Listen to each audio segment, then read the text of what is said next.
Mainstream mental health is flawed, and I'm pulling back the curtain. I'm Andrea Clark, a former family therapist who walked away from the system to expose the truth. After my own journey from medication maze to holistic healing, I'm here to challenge the status quo and reveal the mental health truths most people don't know. The truth about mental health is your radical roadmap to wellness. Raw stories, expert insights, breakthrough solutions. This is where traditional modalities end and real healing begins.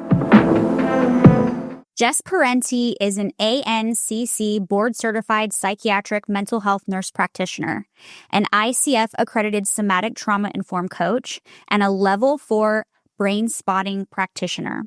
With her unique approach, she combines both Western medicine concepts and low-dose medications with evidence-based and practice-based holistic modalities, such as Polyvagal Theory, internal family systems therapy, and brain spotting to provide clients with accelerated results by giving them the tools necessary to manage their symptoms while they work together to heal the root causes of their struggles. As the founder of It Ends With You, LLC, she is passionate about helping others identify their own subconscious self-destructive patterns so that they can move forward from a life of surviving to thriving. Being a recovered codependent and survivor of narcissistic abuse, grief, trauma, and generational trauma, Jess pulls from her own life struggles and mental health journey to normalize client experiences and to instill hope that change is possible and achievable at any point in time. All right, Jess, I am freaking pumped about this. I've been having a lot of conversation leading up to actually doing this episode together. And I'm excited because just based on everything we've discussed, I really think we'll have 2 or 3 episodes that come out of this. Absolutely. When I heard your first episode, your story resonated so much with some of my own. And I think what you're doing is really, really important and really powerful because people need to know that there's other stuff out there to help them heal. Not just what they've been taught. Yes, thank you. I'm so excited, and the work that you're doing is incredible, and I can't wait for people to hear your personal story and your expertise, what you're doing. You guys, she's gonna do brain spotting on me, and then we're gonna come and share about it. We're gonna share my results. Who knows what we're gonna discover? Who knows? Who knows how it'll help you shift? It's incredible. Yeah, and I'll share that process of how it felt and all. I've never done that. So I'm really excited for that. You know, you came into my orbit. Like, this is a really big deal. Yeah. Let's start with, I know you have a personal story, right? And I feel like everybody does. Anybody who's in a helping profession usually has a person that led them to do it. Yep. It's not by accident. Yeah. And I can tell that you're also very much an advocate. And so I'd love to hear, you know, whatever part of your personal story that you think would be powerful for people and what led you to this profession or to doing things the way you are. Specifically? Well, let's start when I first came out of the womb. So this is such a loaded question. So I'm going to try to not ramble too much and try to give the main points in a nutshell, just going by memory. And I have trauma brain, so forgive me. Starting from the beginning, right? Coming out of the womb is a joke, but not a joke, right? So I work a lot with generational trauma, and the generational trauma that I experienced as a child was I had a parent that struggled with addiction. I came from a broken home, and because of nobody's necessary fault or intention, I parentified myself at a young age because children are highly adaptable to chaotic and challenging environments. So that laid the foundation for pretty much my entire life. I was highly perfectionistic, highly overachieving. I remember being in probably second grade, so you're like, 8, 9-ish years old. And if I got a regular A instead of 100%, I would feel this dysregulation and panic in my body. And I just thought that this was normal, right? Children don't understand what's not normal unless they start talking to other people and seeing other people. Well, also it was like something you could control. You were actually younger because my daughter's in 5th grade. Okay. So you were like 7. I was going to say, a lot of the ages that come up when I do my own processing are 4, 9, 16. So I know that where a lot of those Mm-hmm. those big, inner child wounds were formed. But from the beginning, right, I was codependent as fuck. And codependency is one of my, I think, specialties in how I understand it. And I help other people understand it. But that needing to control the environment. So I lived, most of my childhood my brother's a year and a half younger than me. So I was a child raising a child, trying to just keep us safe and get us through the day really with as minimal reactivity from my parent as possible. And so what that led to was, right, lots of toxic relationships. I was constantly people pleasing, people taking advantage of me. And this trickled into my 20s. So then I get to college and I'm not doing college well because I had never learned how to study. I was just naturally, kind of smart or gifted at certain things. And then when your responsibilities change and increase, and I was really getting hit with a lot of perceived failures, it was like just hitting on those wounds of not enoughness over and over again. So then I'm like drinking to numb out and allowing people to be around me that really just sucked all the energy from me. And so one of my other specialties that I work with is narcissism, and looking back and realizing how many narcissistic people were around me and leeching off me. And so my own mental health journey started way, way, way, way too fucking late. I didn't see my first therapist until I was 25. But my body was screaming, right? Bessel van der Kolk is, a lot of the work that I do is based off of his brilliance of the body keeps the score. And I had autoimmune diseases when I was 8, 10 years old. Then when I remember 19, going to the university, whatever health facility, saying that my body felt like it was on fire all the time. I had such deep, deep pain. So then they just throw medicine at you or diagnose you with fibromyalgia or say that it's all in your head. And so I was really physically and behaviorally exhibiting so much of my trauma. And I felt like no one was fucking getting it, to the point that when I was listening to your story and thinking about gaslighting from a Western medicine perspective, and to let everyone know, I am trained in Western medicine as well as what I do. But I had lost a friend suddenly. And this was coming after a few deaths of other friends and the deaths of some of my grandparents. And so I had lost a person suddenly, and I was maybe 23 or 24. And my autoimmune disorder is supposed to be non-symptomatic in adulthood. And I am probably in the 1% to 3% that are still symptomatic when I am stressed. And so I had symptoms come out he died in the beginning of May and his birthday was at the end. And on his birthday, I woke up with this like goiter in my neck, and I had like lumps and spots all over my legs. And I was terrified because when I was little, I thought I would die if I was symptomatic as an adult. I go to the hospital with my brother. And because we use humor a lot to cope, again, because that's how we learned how to get through our childhood, the doctors were doing all these tests, running all these tests, saying they were going to keep me overnight because I was clearly physically ill. Mm-hmm. And when we started talking about what had been going on the past month, I talked about my friend, and my brother and I were kind of laughing just at the circumstances and everything going on. Well, I was laughing and crying at the same time. And eventually the resident came back and said that they were actually not keeping me overnight. They were discharging me, and that I should head over to Western Psych, which is our psych hospital, because obviously I was just exhibiting somatic stuff. And that's where I feel like my distrust, if it wasn't already there, of Western medicine and not understanding a whole person took it and ran with it. Because I was clearly hurting, but I was clearly also physically sick. And I also clearly had a history of an autoimmune disorder that they told me that couldn't be it. Yeah, like it was both, right? They were like, they were having a dance with each other. They were.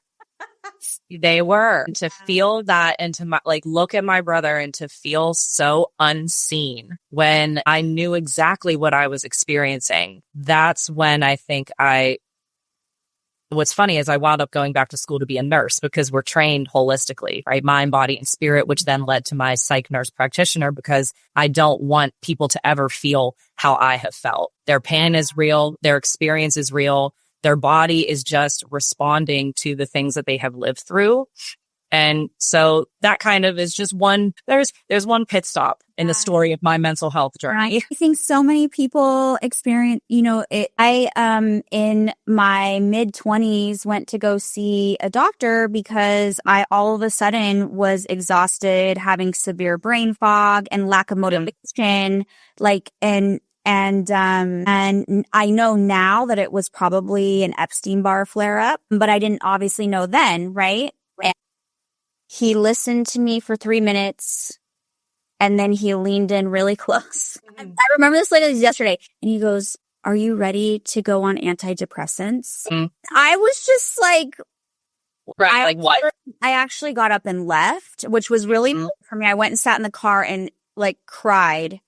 But I was just like, I'm not fucking depressed. Like something, obviously some of that flare up probably came from stress and the end of like I was ending my college time and there was a lot, but I was feeling physical things. It wasn't just like all in my head or I wasn't depressed. Right. I was like so pissed off. Like okay, first of all, you're not even offering tests. You didn't ask me clarifying questions and you just literally are leaning in and telling me I have to go on an antidepressant. Like, what the hell is going on? Like, it was so upsetting for me. Right. Because then you feel hopeless. Like these are people that you are supposed to trust, right? With your mind and your body and your heart and your spirit and your soul. And you're going to them for expert guidance and to be told that you are essentially insane and you need to just either take an antidepressant or go to the psych hospital, right? There was just no room for empathy or understanding or seeing me as a whole person ever since I was little. So this is how fucked up my life has been, is that I remember being like 9 or 10 years old and wanting to be a pediatric psychiatrist. Why? Because I never wanted people to live through or kids to live through what I had lived through and not being seen, heard, and validated. And so regardless of where my career took me, it was all a very purposeful walk through all of that. And I'll be 40 this year. So just to put in context, that was in my early 20s. And not that it got worse from there, but it got different from there. Right. Yeah. Yeah. And so I think that we're very much, my life and your life is turning your pain into your passion. But the walk to get there has been really frustrating. And I never want to be that provider for someone else. And this is why I try to really I think I'm an enigma. I give as holistic as a perspective as I can in the field and within the confines, right? The box of that I have to function in with my psych nurse practitioner degree, because I had never had anybody necessarily say that I needed to go on medicine. But when I was going and getting all this testing done, right, I had all these symptoms, but it wasn't enough for rheumatoid arthritis. It wasn't enough for Epstein-Barr. It wasn't enough for lupus. It was all this shit. So I was healthy looking, and I was too healthy, but not sick enough. And this is where Western medicine is completely flawed, because it only looks at disease. It does not look at things like trending towards disease. Right. And it's very much like book driven, where I knew what I was experiencing. And what I mean by like my body felt like it was on fire. It's still true now, that I remember being in my early 20s, and I think like a friend or a guy I was dating got up. We were sitting next to each other, and he got up and he put his hand on my thigh and used my thigh for leverage to stand up. And I could feel where his fingertips were all the way down to my bone. And I would go to the doctors and tell them this, and they would just give me, again, blanket terms of like, you have fibromyalgia and here's like maybe some Cymbalta or some muscle relaxers. And that's not the way I wanted to live. Even as a nurse, I'm very like anti-medicine, the bare minimum, because there is a time and place, but that's not the way I wanted to live my life. But, going through my 20s and seeing my first therapist, Dr. Heidi, shout out to her wherever she's at in the world, because she was the first person that ever had brought up the word codependency to me, and understanding my childhood, myself, how I functioned in the world, and literally every facet of the way that I thought, felt, behaved. And it was like being at the bottom of a mountain. And Dr. Heidi did a lot to help me break some habits and to learn how to say no, put down some boundaries. And she was really, really incredible in helping me with that. But to be 25, and this is the first time that any sort of mental health treatment was even talked about in my life, is just asinine. Like my brother and I couldn't be in a room together when we were younger because I was trying to control him, and we would fight all the time because I was trying to, again, control the environment so that we didn't get in trouble, and we couldn't even be together. Like how CYS wasn't called on us, or people, nobody thought to say what is going on with these kids because we were good students. We were nice kids. We were quiet. We were the perfect little dissociated people pleasers. And so you just go, you are left kind of under the radar with all of that. And so she blew my mind and really helped me to understand myself in a different way. And then fast forward 10 years later that I knew all this about myself and still found myself in a narcissistic and domestic abusive relationship, despite knowing all of this. Yeah, well, the subconscious is pretty powerful at keeping us in certain loops until it's truly healed. And that is why in all of that learning, we are coming to understand now. So talk therapy, while it is great, and while it serves a time and purpose, the CBT and reframing and cognitive restructuring of the craziness that my brain would tell me is invaluable. And so Dr. Heidi I will always love her for those skills. But talk therapy only helps in the areas of the brain that have language. And that's only the front part of our brain. And where trauma and all of our subconscious shit is stuck is way deep in the back part of our brain and in our body. So of course I was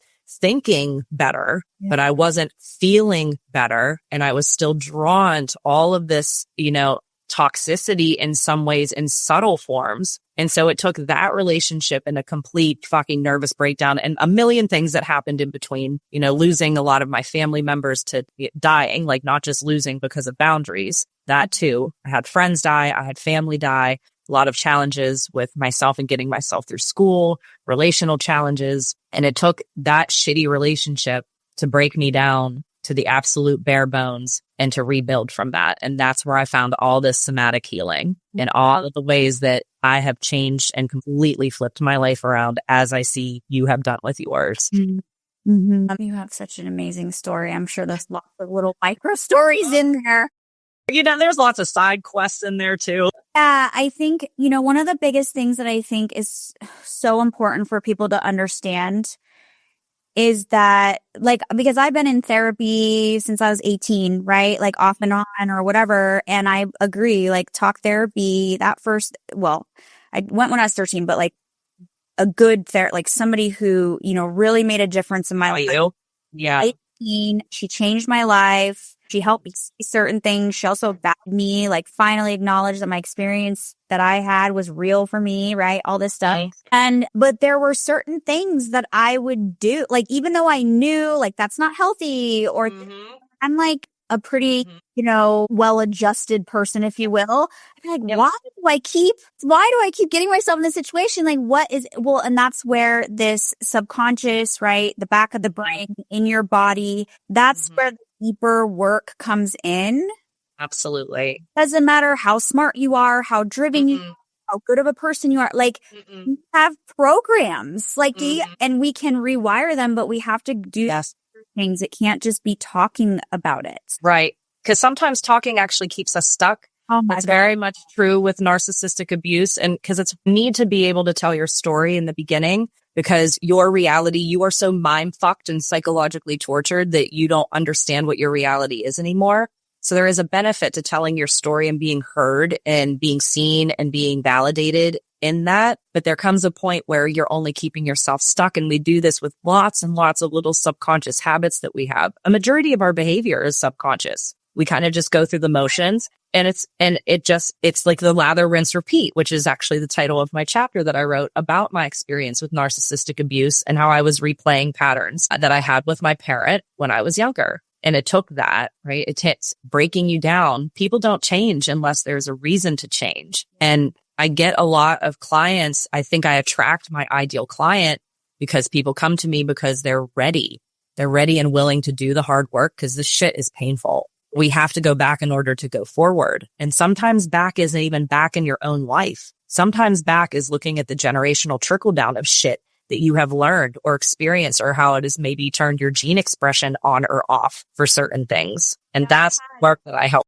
Generational trauma cleared from my body that I'm oh, that makes sense actually. What? Yes. I mean, yeah. I remember one time, I don't think he thinks this way anymore, but my brother told me I think too fucking much or I look at things too deeply. But it really is when you look at a person, it's not the symptoms that they're exhibiting. And I don't even really like using the word symptoms. These are manifestations of something that is deeper. And 9 times out of 10, it is a normal and natural response for their nervous systems. So what I try to do is normalize this for people. I think the most powerful thing that I say to people in my first sessions with them is that there's nothing wrong with them. And I don't know that anyone's ever told them that. And I think that that's so important I use a lot of my own experiences too, to show them that there is hope. Like I'm still doing the work. Yeah. The stuff that I do and I tell them and that I guide them on and I guide them through is all shit that I do at least pretty much every day, because look at the world we live in right now. Like we need to be managing our emotions as much as we can because it's constant uncertainty. So if you are feeling anxious, that is normal. Your body's response. Anxiety is a normal response to perceived danger or uncertainty. So I really try to just break it down to the human level with them and how I mix my own life experiences. There's not a lot of things that I haven't lived through firsthand or have had someone close to me live through,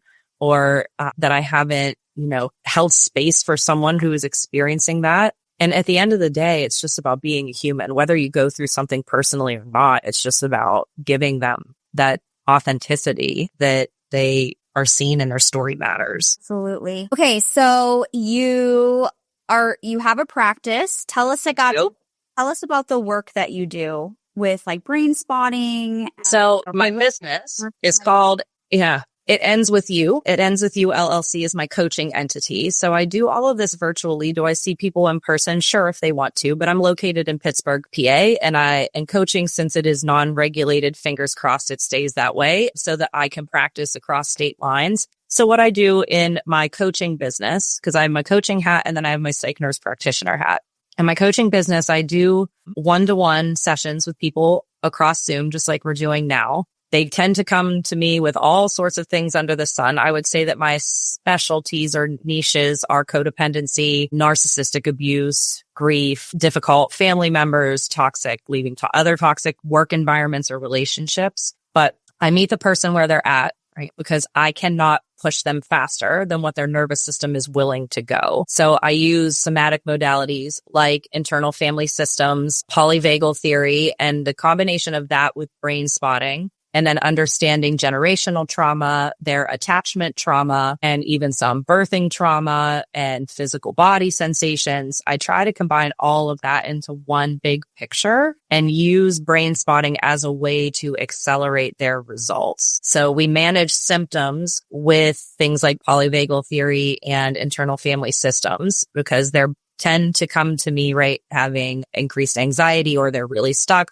or they're oscillating between that and dissociation, or they're feeling highly reactive. So I teach them how to manage their symptoms while we work towards the root causes. And so a combination of all of that, I don't want people to see me forever. I remember working for a company doing my psych nurse practitioner stuff, and they didn't want they were questioning me about my retention numbers. And I said, well, these people are like good, right? Like, these people are like, I don't need to see them again. And they said, what do you mean?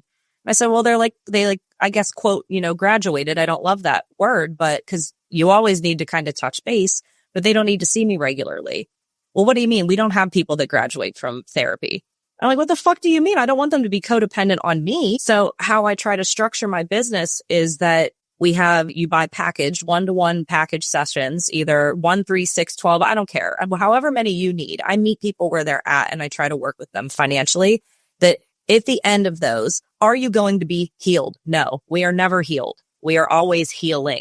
Even I am always healing. But at the end of those sessions, I want them to walk away more empowered, better able to self-regulate, better to able to see things more clearly as to what they're experiencing, have their brains quiet down a bit, create better boundaries in their life. And I want it to be so that they don't need to see me all the time, and that maybe they start to check in with me as a friend and tell me how amazing that they're doing. Mm-hmm. So I try to give them as accelerated as results as I can in the shortest amount of time that their body will let me. And then I mix that with, I'm partnering with my friend Tanya Bezier from Impart Clarity, and we do healing retreats with women specifically about codependency. She hosts her own retreats, and we're now starting a free women's group in our respective neighborhoods because at this point in the universe, we feel like we need to be giving back more and doing more than being a one-woman show. I know, is really tough. Yeah. So I'm trying now to just expand and figure out how I can touch more people without just being just me.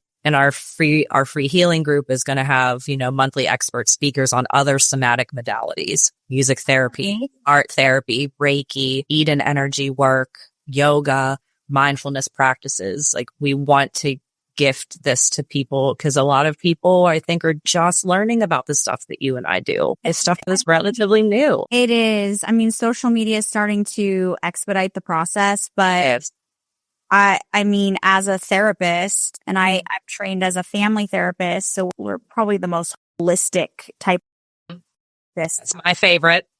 Yeah. I mean, I didn't learn about any of this stuff in grad school or in my while I was getting in my intern out, like none of it. It's all been my own personal journey, personal journey of like going down rabbit holes and somebody else and trying to figure out how to heal. Yeah. And really make leaps in my healing, right? I want to go back 1 second to what you said about them saying, we don't have people graduate. Yeah, isn't that ridiculous?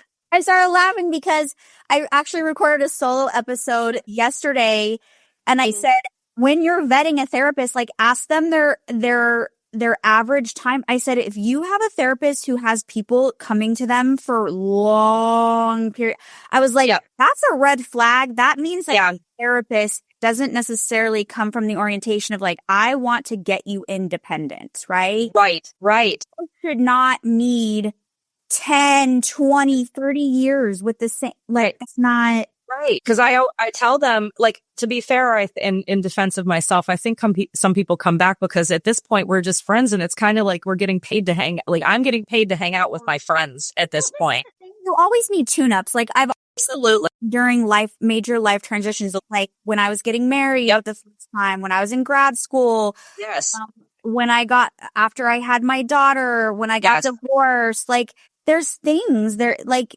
that you need some extra support or to work through or whatever, right? And just someone to bounce things off of, because I mean, you and I know that if you are like this, if you attract energy and you are a genuine person that people know will hold space for them, I am the emotional support animal for everyone in my life. And so I need to have, like, I see my therapist, Denise, and she's a somatic therapist, a lot of inner child shit that I'm still working through. But I see her like once a month or once every 2 months because I need it. If you do this work, you need to be able to keep doing your own work, especially now when the world is very heavy, that you have to be able to hold space adequately. And when I don't have it, there are days when I wake up and I'm like, I don't know what's going on. Is this grief? Is this my body reliving something? I'm transparent with my clients. I will literally tell them, listen, I don't have it today. So if you don't want to pay to sit here and see me like trying not to dissociate,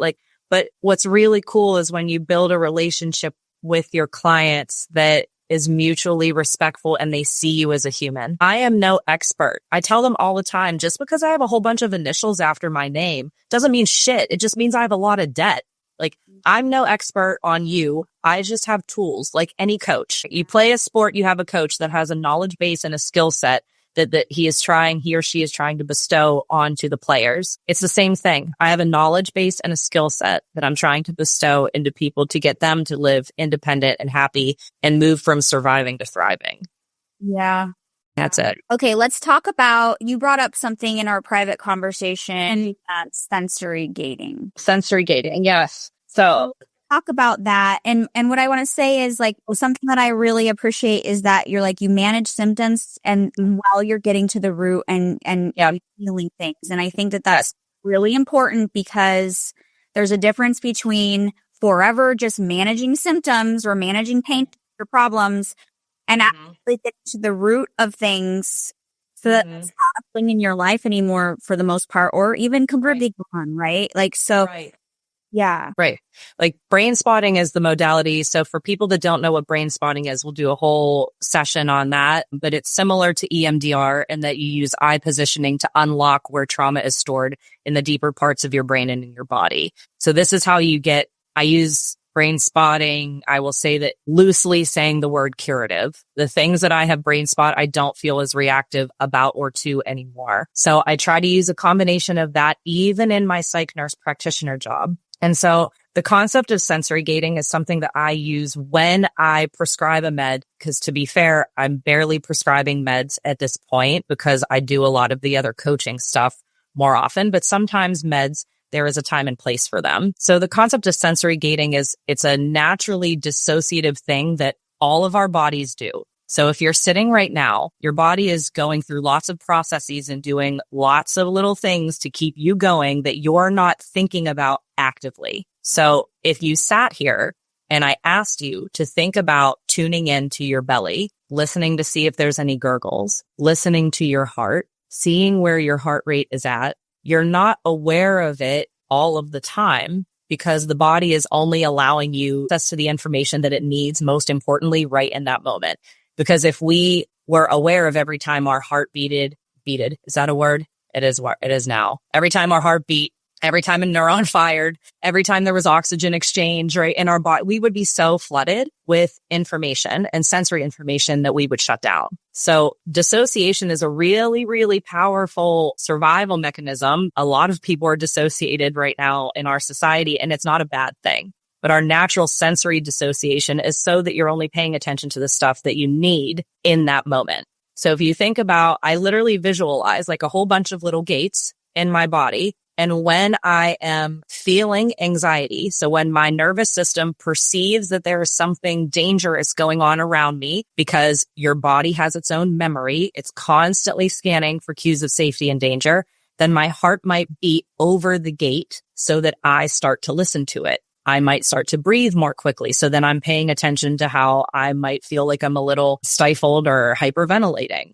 So sensory gating is an important concept just to understand that your body is doing exactly what it's meant to do in any given moment. And how I equate that to talking about medications. And I actually brought this up in my last brain spotting masterclass with the gentleman that developed brain spotting or discovered brain spotting. Essentially, he didn't really develop it. He just noticed it. And I said, how I teach people about medicines, I use your concept of brain spotting, about sensory gating. And he said, I've never thought of it that way, but that's really interesting. Like, I'd like to talk to you more about that. So when we think of an so something like Zoloft, Prozac, Lexapro are the three that I most often use because they're safest. There's really no long-term side effects and they're well tolerated. So SSRIs increase serotonin at the synapse. It doesn't create serotonin. So this whole your body is deficient of these neurotransmitters. It's not. You just have adaptive responses that may water it down or make it more difficult, right, for the serotonin to activate at the neuron. So when we are blocking receptors, we're creating more serotonin in the synapse so that it can affect things like our mood and our sleep and our sex drive and yada, yada, yada, yada, yada.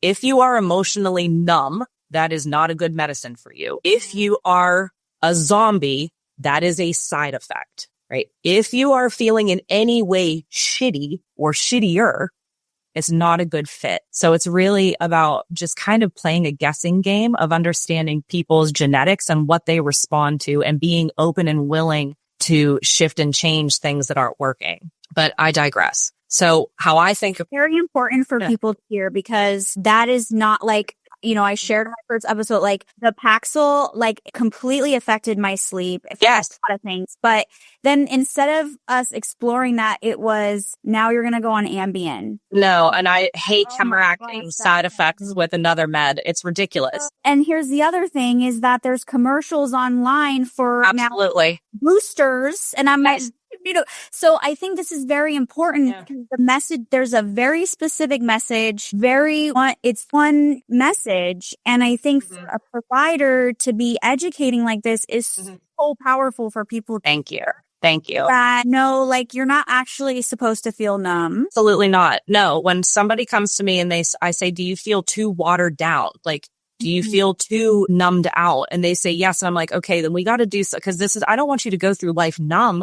I just want you to better manage what's going on right now in the moment. When you're numb, it's also harder to do the work then because you're fucking numb. Like you exactly. Like it's like yes. Well, that's why I don't use benzos. Benzos are things like Ativan, Xanax, Valium, Klonopin. I only give them if someone's going on a flight or an international flight, and that's going to help just kind of cut that anxiety if they have had extreme flight anxiety before. But outside of that, I use them for their intended purpose, which is short-term, absolutely low dose and long-acting ones. But in my profile, so we're digressing a bit, but in my profile, I say this straight out. I'm not going to give you anything that numbs your system. I'm not going to give you IR stimulants that will mimic pretty much street drugs because it's only a compound away, some of them. And these are the things that if you're coming to me, you are getting, if appropriate, the lowest dose for the shortest amount of time to reach efficacy without side effects so that we can actually work on the root cause. And if your provider is not providing you, I sit with people for probably 20 minutes to a half hour. If I will do a whole session, because my follow-ups with my Psych NP are only half hours, I will do a whole session on education about the med itself. If somebody is just handing you something and telling you to put it in your body, without giving you the knowledge of what the hell it's supposed to do and not do, then I would get a second opinion. So that's just my little soapbox because there are so many people that say to me, no one has ever talked to them. Well, yeah, because people don't know because it doesn't happen enough. And I think right. that's a standard that people can set for themselves.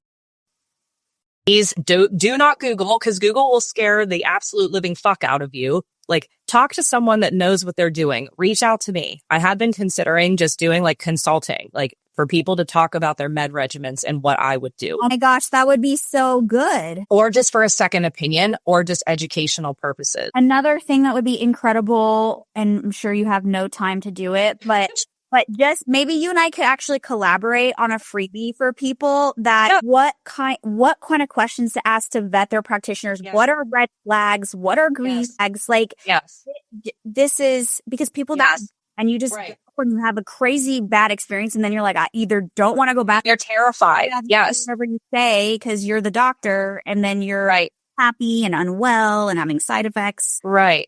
So back to the concept of how I explain how I think sensory gating and what medications do make sense. So you take the medicine, you take your Zoloft. It's increasing serotonin in your synapse, which was going to hopefully have positive effects on your mood and thoughts and whatnot. But what I really think it's doing is just giving you more sensory gates. So therefore, it's not necessarily watering you down. It's just giving you more gates. And so then your heart has to work a little bit harder. It has more gates to bust through. Then your breathing needs to go and work a little bit more accelerated because it has more gates to bust through.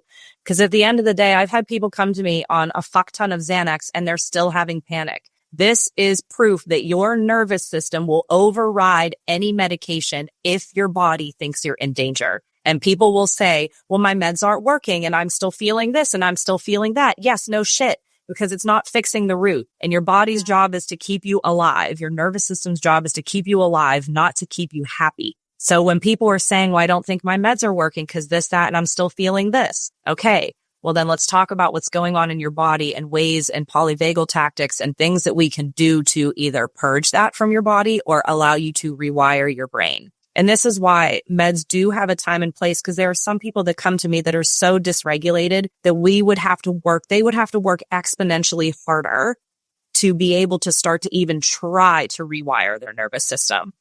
Yeah. So we put something low dose for a couple months, give them some cushion, give them some breathing room so that they can even fucking think. And then we start to back off. I love getting people off of meds eventually. That is my ultimate goal, is to show them that they can do it themselves. But is there a time and place for a medication to help you have more gates? Then I think that it's totally appropriate, but they have to be educated on what they're putting in their body. Totally.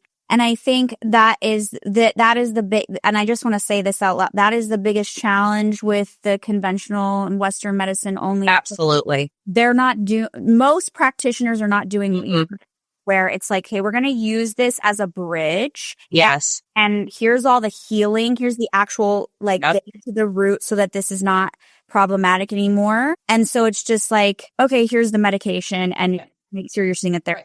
But it doesn't get to the root. It's like putting over a moldy wall. The mold. Yes. And I think that's really important is understanding that if you need medication or whatever, like make sure you're seeing a practitioner that that's not all that's happening, that they want you to do healing work and that they're and to get off eventually. Yes. Can you just share what is the long-term, not necessarily about one medication, but if somebody's put on meds and they're on like my husband is on a med that he wants to get off, but every time you try, because he's been on it since he was years old. So let's talk about how I teach about when we're decreasing meds. So when I decrease medications, I tell them you're decreasing your sensory gates. You are going to feel in your body more. So what people would typically label as withdrawal. You're not withdrawing. Do people actually withdraw from things like benzodiazepines? Yes, there is a chemical dependence on that your body will have a reaction.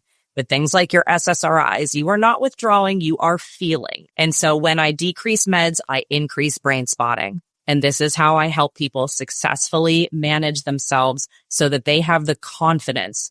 Because my job is to give them choice, control, and the confidence in themselves and also in our in our provider-client rapport. And an emotional rapport, right? Because they're trusting me with their deepest shit. So when I actually had an old client reach out the other day saying like, I'm experiencing all this stuff and like my new provider's pulling me. I came off of my meds and I was like, you're just feeling. I said, use your tactics, use your polyvagal skills. And over time, polyvagal tactics don't just work like a Xanax. They don't numb you out. They are rewiring your brain. So like any muscle, you have to work it out. You have to strengthen it. You have to practice it. And so I think it's really important to also give people realistic expectations when they're coming off of meds. And for anyone who, I know that there will be people who are very defensive when they listen to this. Well, I took this medicine and it helped me so much. Yes, it does help you. But I'm telling you, it's not fixing the root as to why you went on the medicine itself. And you are probably still doing subconscious things, but your body's just not as reactive. And you may actually be emotionally numb where you're not experiencing true happiness and you're also not experiencing true sadness. But that is not a way to live. And there are a time I am a med supporter because that is my job within reason. And so that med did not necessarily save you. You did something to save yourself. And this is where we take it to the next level. How can you continue to work on saving yourself? How can you continue to pull that shit out by the root? Totally. Because it's not it will be a quick fix. So like a little Xanax feels fucking great. Like to just be. That's why I liked to pop Xanax in high school. I mean, let's be honest. It feels great. Kind of drunk. Yes. So, I mean, that's the point. Like, yeah, like it's really kind of looking at it for what it is. And, you know, I say a lot of, and I'm starting to say even more controversial things on social media and people get really, and it's like, I'm not saying this to judge you. I'm saying this to wake you up and then you get to decide what you want to do. You know what I mean? It's like, these medications don't heal you. They help you manage. Always be managing. Yes. And to be fair, even when we're healing and we have all these tools, we're still managing. Like life is stressful. Being an adult is stressful. Living in America right now is stressful. So we are still managing, but it's not just surviving. Like I can be present now for the good things. I'm not totally dissociated with my head in the fucking cloud.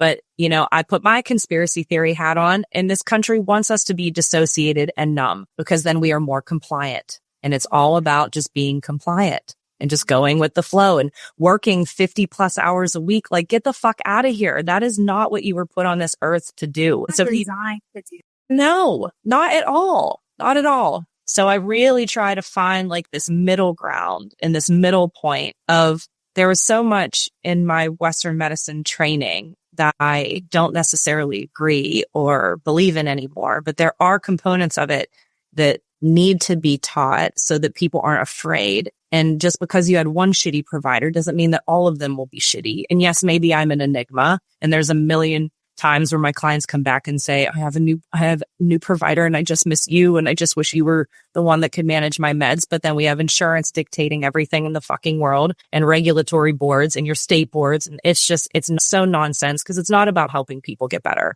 And that's where I pull so much more from my coaching and from the more holistic aspect with brain spotting, somatic experiencing, EMDR, acupuncture, Reiki, other energy medicine, yoga. Look at your diet, look at your sleep, because we are not just born to be robots. It's not possible. Yeah, absolutely.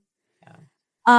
The things so it's, for me, this is really powerful because I say all of these things, but it's easy for somebody who has different credentials behind their name to come I'm wrong, or that I'm being dangerous because now I'm creating more stigma and I'm like, no, like just because I don't have an MD behind my name or an NP doesn't mean I don't understand the system. And I was a part of it. And this is why, like, people need the education. Yeah. So that they can ask the right questions. Yes. They need to understand what's going on behind closed doors and all the pressures that therapists and nurse practitioners and other providers have to meet numbers, meet deadlines, keep your retention high, have this, that, and the other fuck all to squeeze you in a box so that you're all functioning the same way. And for any provider out there, regardless of what your credentials are, if you are an outside of the box thinker, like, find other people that think like you, because we're out here trying to have sustainable healing and things that people feel empowered to do. Well, and I think that as our world shifts, there's more and more of a space for us. It's a fight. Like, we're just getting a little more wiggle room. Yes. A week, month by month, year by year. Yeah. So I think that was amazing that you said that. And, I think that it's really true. I mean, even down to diagnosing, we were taught, this is what we were taught in grad school. We don't diagnose, but we have to. Yes. Get paid. So yes. So you need to do no harm as much as possible. And so my personal philosophy, I would put it like, I don't care if somebody would come to me and say, my so-and-so said I have borderline or I have bipolar. I'm like, we're going to do adjustment disorder. And so absolutely feel like I agree. And most of it's just adjustment disorder. Any kid, absolutely for trauma, adjustment disorder forever. And that's style on. So then you have to give them a label, and labels are dangerous and they follow you. Yes. And if they say it out loud to somebody, that becomes their identity. It's exactly. And then there is a sense of peace in that, right? When someone says like, oh, I have this, or it explains my behavior, right? Or explains the way that I feel. Well, when I was listening to your testimony, being labeled as bipolar while I'm screaming, listening to your podcast going, she has fucking trauma. Like, look at your life. And that's what I tell people when they come to me and they want to know their diagnosis. And what I tell them is like, I'm going to be fair. I don't give a fuck about your diagnosis. I'm going to put something down on paper, because to me, everything is trauma and broken attachment. And then I have a lot of people with ADHD. And I work under those two umbrellas, and I help people understand if the ADHD one applies to them, right? We clean up the trauma first, then that tends to show itself, because both things are very real, and both things will impact your life and your quality of life and actually shave years off of your life unless you are appropriately treating them. But I don't give a fuck what their diagnosis is. I said, I'm going to listen to what symptoms you have. If I think a medicine is appropriate, we will talk about a medicine to target that receptor that will help with those symptoms. But if people tell me straight off the bat, I ask them in the first 5 minutes I meet them, are you open to meds or no? And if they say no, then I just talk about the coaching shit that I do, because I have to respect them. I have to respect their wishes and make them feel empowered. Yeah. I have many thoughts, but I really think it's important to, you guys, these labels are like literal checklists made up committee of people. There's not a ton of science behind these. There's not a ton.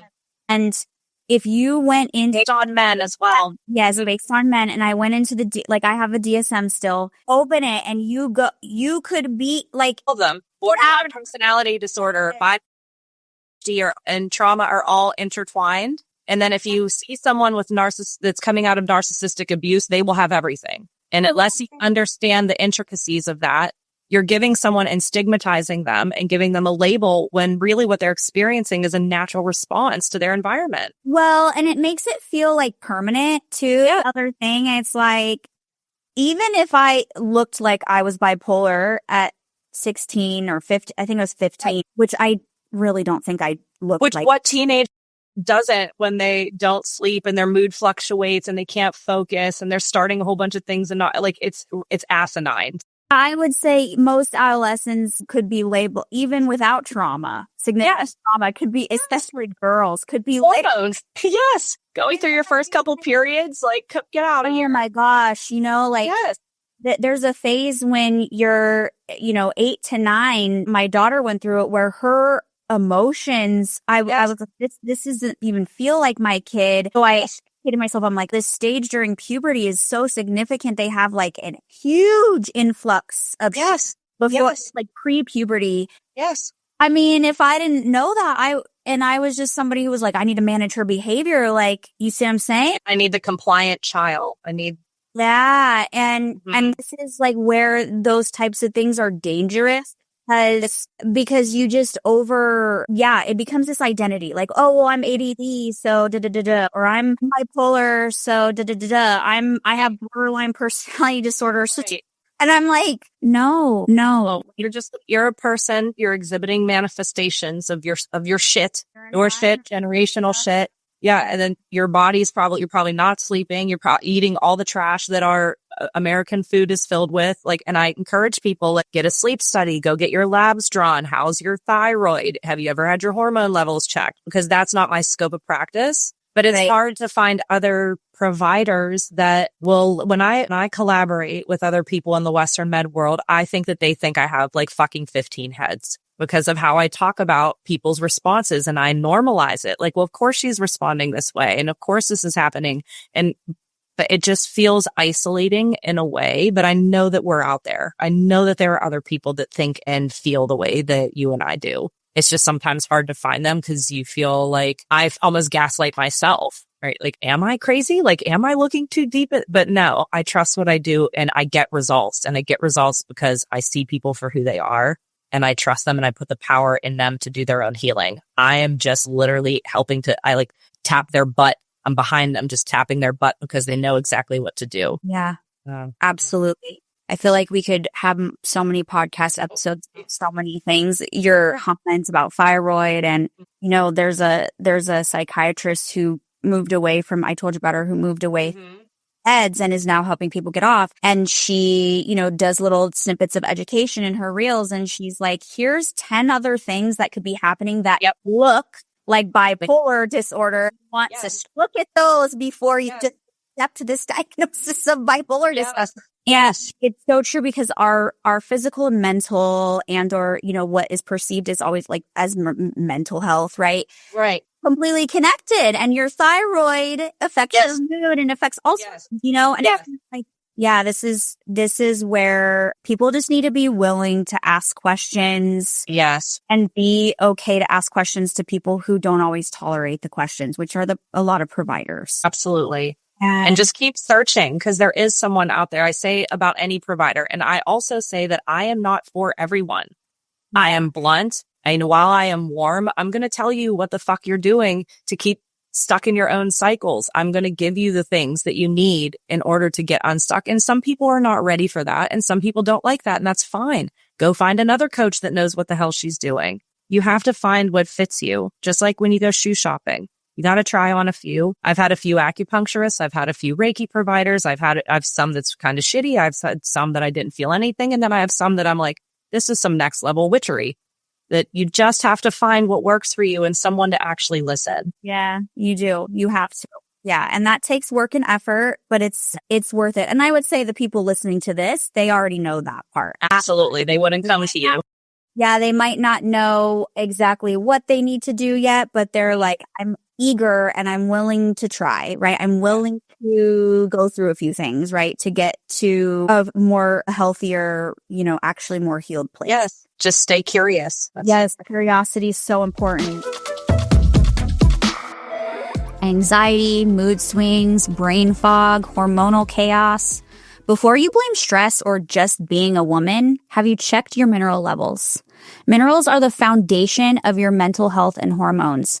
Magnesium, zinc, copper, and iron control everything from your mood and energy to your cycle and stress response. But most women are walking around depleted, and they don't even know it. Here's the truth. Birth control, stress, and even pregnancy can drain your minerals, leaving you feeling anxious, exhausted, and out of balance. But no one's testing for it. When I got tested, I found several key minerals were significantly out of balance, even though I eat well and I take excellent care of myself. It was a wake-up call that changed everything for me and my health. You don't need to just deal with it. You need to get balanced. A simple at-home mineral test can give you real answers, so you can stop guessing and start healing at the root. Check out hormonehealingrd.com and use code MHM20 for $20 off your test today. You can also check the show notes for links and codes. Okay, so I want you to just go into brain spotting a little more because I had an idea while you were talking. Okay. We are going to record, as long as you're okay with it, we're going to record my session and it's going to be a podcast. Ooh. What do you think? That is totally up to you. I will say I felt a little flush for putting the Barbie head doll back on the Barbie. I felt a little flush, a little anxious because I was like, oh shit, like I'll be put on display here and her heels will be Well, as long as you're okay with it. And obviously it's going to be really vulnerable for me too, because who knows what we're going to talk about or what's going to come up. And exactly. I know there's probably stuff in there that there's always stuff. I call it with the cobwebs, right? What we experience in everyday life when we're feeling a trigger, the trigger exists within us, and something goes on that accesses or throws some kerosene in that trigger. That's the tip of the iceberg. Everything else that you're experiencing when it feels really big or when you get emotional is because there's shit underneath the water, the cobwebs in the basements of our souls and our hearts that hasn't been cleaned up. And that's what I think brain spotting helps to do. So that when things happen in the moment, the more you clean up what's under the water, you're better to just handle what's going on in the moment without my 40 years of shit and then all my generational trauma contributing to it, if that makes sense. Absolutely. So with brain spotting, identifies where the trauma is located in the brain, correct? So we use eye positioning. So where your eyes are looking, our motto is where you look affects how you feel. And so let's think about nightmares and flashbacks, which are a typical symptom manifestation, right, of trauma. So the brain is constantly self-scanning for imperfections and for errors, which is, to me, it's so crazy how much work the brain does, but our body, we still have things like illnesses and cancers, which we could have a whole episode about that. And the body says no with Gabor Mate and all this other repressed emotion turning into physical shit. But I digress. So when we are using eye positioning, wherever that is trapped in the brain, when you're having nightmares and flashbacks, the brain knows that there's a problem because you're experiencing it. It's coming to the surface. So it's like it can see the problem, but it doesn't know how to fix it or what to do with it. So how I visualize it are these like little knots in our subconscious parts of our brain and in our deeper parts of our brain that are connected to sensations in our bodies. And when we hold an eye position or multiple, and we allow that feeling to just process out, and I try not to guide too much, but there is some talking. But really, it's a lot of you processing on your own memories and things that can come up or themes in your life or emotions that you're having. And we allow that knot to untangle a little bit. And then by that knot untangling, then the knots, the neural connections that are associated and connected to it also start to untangle. And then you feel shifts in your body. Everyone responds to brain spotting differently. My brother just did a session a few days ago with my colleague, Tanya Bezier, that I do my retreats with. And he texted me and he said, man, things that would make me like really pissed off or agitated. Like I was like, meh, okay. And again, cause it helps your body to be less reactive because you're not having a whole lifetime of things that repressed anger or repressed feelings or feeling seen, not heard, not validated, feeling not enough doesn't all come up in the volcano of the explosion. And whatever magic that brain spotting does helps to relieve your body of that. And the things that I have brain spot around, I can legitimately say that I just don't feel activated around it anymore. It doesn't impact me the way that it did. That's not to say that things don't hurt or I'm not sad or I don't have grief, because we can't stop the goal is not to stop human emotion. Like, we are emotional creatures. We are animals. Our feelings are actually so much more, your body is and your feelings are such a great indicator and always trying to teach us things. We just don't know how to listen to it. So brain spotting really is a way to help you start to listen to yourself. I don't do a lot. I just help you figure out how to almost like walk through that pathway and that portal. I love that. So I haven't done brain spotting, but I've done other things that have like neutralized and released trapped trauma so that I can integrate it. I was actually trafficked and abused by my father from like age 2 to I think about 10. Oh my God. And I can have visuals. I don't get flashbacks, but I can have visuals without having any kind of visceral. Like that body response. Yeah. I mean, I don't feel sad that happened in my life. Exactly. But I don't have nightmares anymore. And I don't like any kind of like visceral response. Yes. Thinking about it right now because I'm talking about it. Right. And I'm like, it's integrated. Right. Yes. That's what it is. It's integration. Neutralized. It to me, it's neutralized. Like I feel like we have stuff that it's almost like a weapon against us that live over and over. Now I don't feel like it's weaponized against me. It's like, I know it happened. I can remember things. It just almost feels neutral. Yeah, that's amazing. So whatever work you have done the hard work. Yeah. Have done whatever. Not anymore, trust me. But like, of course, there always is. I've done 20 sessions and there's always more. Yeah. So doing work around that, like, there's been a cascade of other things. Like I would not identify myself as an angry person anymore. And I used to be a very angry person, right? Highly reactive, like hot temper, different things. And so like things start to come undone in layers and right? Like you peel back. Yes. The layers of the onion, baby. And they're always there and there's always more. The cool thing about brain spotting is it's so flexible. And that's what David Grand, I think, really wants it to keep it that way. He doesn't want it to be like, all this Western med stuff that everything is so structured and there's like a right and proper way to do it. And there's no right way to do brain spotting. And we can use it for dreams. We can use it for expansion, like good, positive, happy brain. How do you want to expand on things in your life when you see yourself living your happiest life? You could do it for physical pain, for panic attacks, it really is so versatile. And I just think it's the most incredible. Whatever you did sounds amazing too. And because obviously you can see. Yeah, well, I'm going to tell you because you'd probably be super into it. It's called belief code, body code, emotion code, but specifically belief code really gets in there and like, it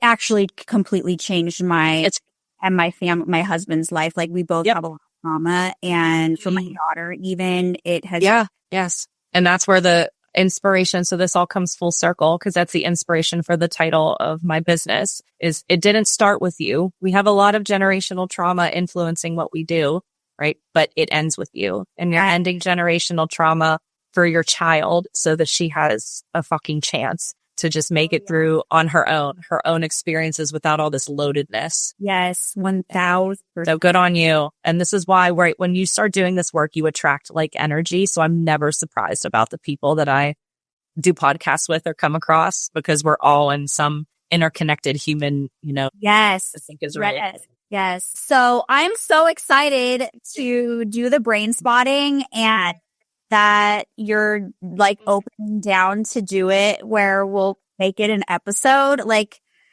I think that will be really powerful for people because I also think sometimes people are scared. Yes. To heal because they're like, what else is going to come up? Like, so I'll tell you guys, I didn't know. I thought that I had a really good memory. Like, I thought like I'm very not dissociated. Like, for the most part. Like, I actually couldn't be dissociated to keep myself and my siblings safe growing up. But clearly I did because I did not know that it came up after layers and layers of other stuff. Right. I kind of had this feeling that there was something in regards to maybe sexual abuse, but I didn't have any memories. But I have always had nightmares. Yeah. Of not a specific person, but like not being able to get away, of being overpowered a lot of times by more than one person. And so I was like, that's how I knew that there was something there. And I always was like, is it no way, my dad, no way, no way. And then about a year ago, I had a somatic experience when I was getting some PT. And the reason why I'm sharing this with you guys is because I want you to understand that your body, at least from my perspective, your body will share with you and your subconscious will share what you're ready. Your body is not going to do something to you that it might feel overwhelming a little bit, but like your body is so intuitive. You're so powerful. My body waited until I had enough skills and enough resilience, bandwidth, and that I was healed on other areas enough that this wasn't going to break me when the like real memories that like, holy shit, that was my dad. Like, I mean, I think it is, but like for me, like, what the fuck? And so it was when I was ready. And so it came out through I'm very gut instinct. I'm very like a knowing. That's like my gifting is just this. And so my PT person had my wrists, was pulling against like to strengthen here. And I had instant like flood. Like I've been in this position before where I just needed my wrists and and then a lot came from that and unfolded. And then over time, as I was like getting this healing, then I had some visuals that confirmed. But it was like my body gave me what I needed bit by bit. And so, yes, was I sad? Yes, did I have to grieve? Of course. It wasn't so overwhelming that I like had a mental breakdown. And that's the other thing is that I am the most physically well that I've ever been. Not perfect, we're getting better and better every day, but than I've ever been. I'm feeling the best. And I know that's because of that, because that was a big thing. And it doesn't even have to be sexual abuse, you guys. It's that profoundly affect us, and maybe we don't remember, or we didn't think it was a big deal. Like your body will talk to you. I think that'll be so powerful for people. It'll help them not be scared to do some deeper work. Yes, absolutely. Okay, cool. So stay tuned, everyone. Everyone. I'm gonna come back for the session. Yes, absolutely. And you guys check the show, whether you're watching on YouTube or whatever platform you're listening on, all of her links will be. So check the show notes so you can easily find her, and we'll see you guys in the next episode. See you next time. I'm so excited. Next week is going to be one of my most vulnerable episodes to date. I'm taking you on an inside, up close and personal look at the session I had with Jess doing brain spotting for the first time. You'll see everything from my emotional experience to what I processed to the things that it led me to. And part of why I want to give you an inside look is because I want people to know that healing can feel good. Healing can be safe. Even if it's hard and uncomfortable, it's not anything to fear. And that is my goal with this episode next week. So if you're super pumped to get an inside look, please make sure that you're subscribed. Also, please share this with people. Just like if you have people in your life who they want to heal, but they don't know how, they're scared of what's going to come up, this episode is going to be really powerful in showing them that they get to be the guide to their own healing with, helpful facilitation. And so I can't wait to hear what everybody thinks. I can't wait to get your DMs and your emails, and I'll see you in that next episode.